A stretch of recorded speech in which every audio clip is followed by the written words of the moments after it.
అయ్యా ఈయన మొత్తం జెండానే అట్టుంది, మనుషులు కనపడుతున్నారు.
నేను చెప్తాను.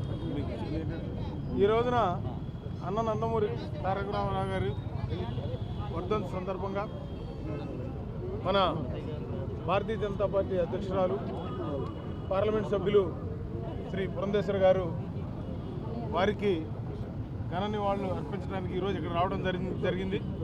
ఆ సందర్భంగా వారిని మాట్లాడవలసిందిగా కోరుతాం.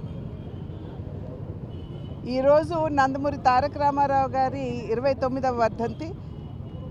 మరణం లేని జననం వారిది అని చెప్పి నేను గట్టిగా విశ్వసిస్తున్నటువంటి మాట.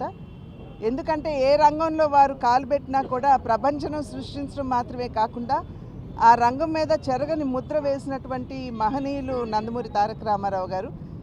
చలనచిత్ర రంగంలోకి వారి రాకముందు చలనచిత్ర కళాకారుల్ని కేవలం మొహానికి రంగులు వేసుకునే వారిగా పరిగణిస్తూ చిన్న చూపు చూస్తున్నటువంటి పరిస్థితుల్లో వారు చలనచిత్ర రంగంలోకి వచ్చి వారి పట్టుదల, వారి క్రమశిక్షణ, వారి అంకిత భావం మాధ్యమంగా చలనచిత్ర కళాకారులకి గౌరవాన్ని వారు తీసుకుని రావడం జరిగింది.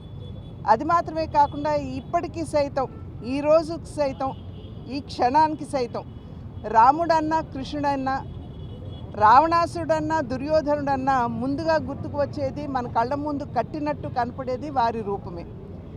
అదేవిధంగా ప్రజా జీవితంలోకి వచ్చిన తర్వాత అధికారం అన్నది కేవలం అధికారం చెలాయించడానికి మాత్రమే కాదు, అధికార మాధ్యమంగా ప్రజాసేవ ఏ విధంగా చేయవచ్చు, నిజమైనటువంటి సంక్షేమాన్ని ప్రజలకు అందించినటువంటి మహనీయులు నందమూరి తారక రామారావు గారు.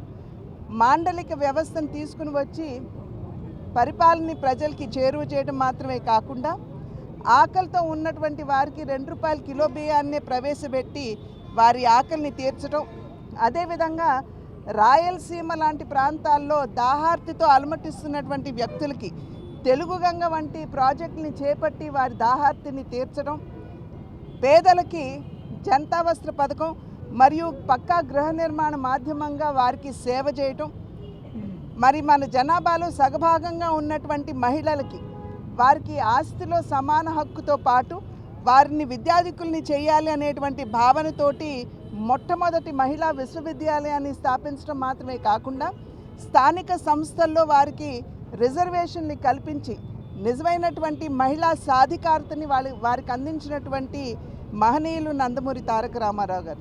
కనుకనే వారు అంటే ఈ రకంగా చూసుకున్నట్లయితే అనేక సంస్కరణలు వారు చేయటం కూడా జరిగింది. నిస్వార్థ ప్రజాసేవకి నిలవెత్తు నిదర్శనం నందమూరి తారక రామారావు గారు. కనుకనే నేటికి సైతం ఇవాళ వారు పరంపదించి 29 సంవత్సరాలు అయినప్పటికీ కూడా నేటికి సైతం ప్రజలు వారి హృదయ పీఠిక మీద వారిని ప్రతిష్ఠించుకుని ఇప్పటికీ ఈ క్షణం వరకు కూడా వారిని ప్రేమించి అభిమానిస్తున్నారంటే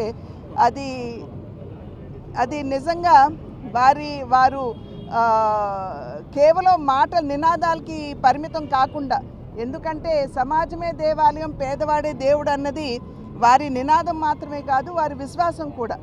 అందులోనూ ఆంధ్రుల ఆత్మగౌరవాన్ని ఒక ప్రత్యేకమైనటువంటి గుర్తింపు, అంటే ఆంధ్రులకి ఒక ప్రత్యేకమైనటువంటి చరిత్ర ఉన్నది అనేటువంటి విషయాన్ని కూడా విశ్వవేదిక మీద చాటినటువంటి సందర్భంలోనే నేటికి సైతం తెలుగువారు వారిని దేవుడిగా కొలుస్తున్నారు అని చెప్పి భావిస్తూ జన్మజన్మలకి వారి బిడ్డగా పుట్టాలనే